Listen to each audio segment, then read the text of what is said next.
একবার যদি আর প্রেমে পড়েন না, কারো সাধ্য নাই এখান থেকে আপনাকে বের করার। বুড়ো বয়সে এসে কার প্রেমে পড়লাম সেই রহস্যটাই আজকে আপনাদের সাথে শেয়ার করব।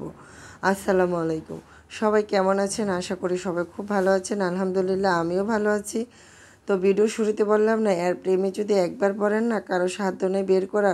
এটা হচ্ছে এই যে গাছ লাগানোর প্রেমে। এটা ব্যালকনি হোক, ছাদ হোক, টবে হোক, আর যেখানে হোক, আমার গাছ লাগানোর আমি যে একটা প্রেমে পড়ছি না, এটা কারোই সাধ্য নেই এখান থেকে আমাকে বের করা নেওয়ার। কারণ আমি মাটি দেখলেই গাছ লাগাতে ভীষণ পছন্দ করি। আর এর প্রেমে আমি প্রতিদিনই নতুন নতুন করে পড়ি।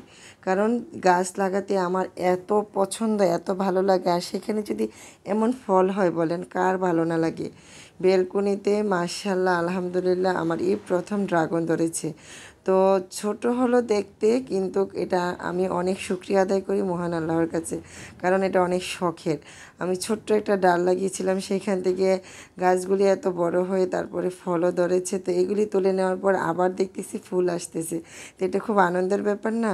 তো যাই হোক, ছোট্ট হলে অনেক মিষ্টি ছিল, খেতে অনেক ভালো লাগছিল।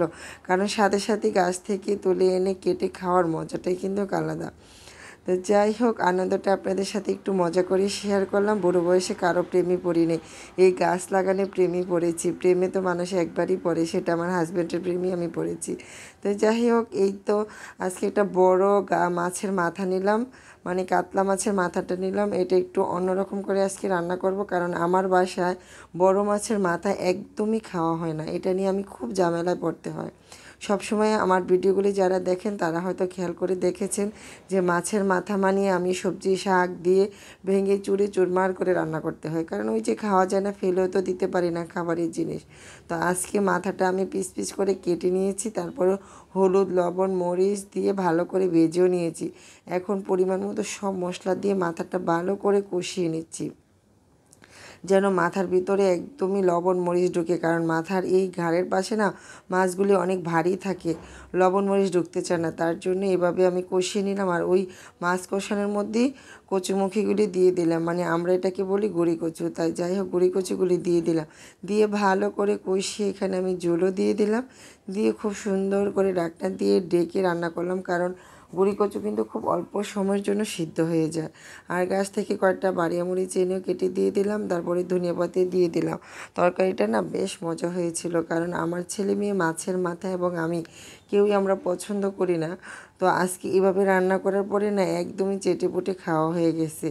তো এখন থেকে ভাবলাম মাছের মাথা মানে এভাবে রান্না করলে হয়তো খাওয়া যাবে।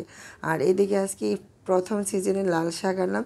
যদিও সিজন বললা ভুল, কারণ শীত এখনও আসেনি। শীত মানেই হচ্ছে লাল শাক, আর এখন তো 12 মাসই লাল শাক পাওয়া যায়। তো শীতের শুরু থেকেই ভাবলাম যে একটু লাল শাক নিয়ে আসি।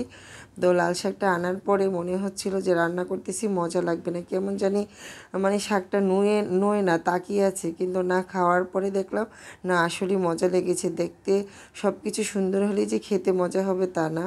তাই যাই, শাক রান্নার পরে দুধ চুলায় বসিয়ে দিলাম। আর আজকের মতো রান্না এতটুকুই ছিল। সবাই ভালো থাকবেন, সুস্থ থাকবেন। পরবর্তী ভিডিও দেখার আমন্ত্রণ জানিয়ে আল্লাহ হাফেজ।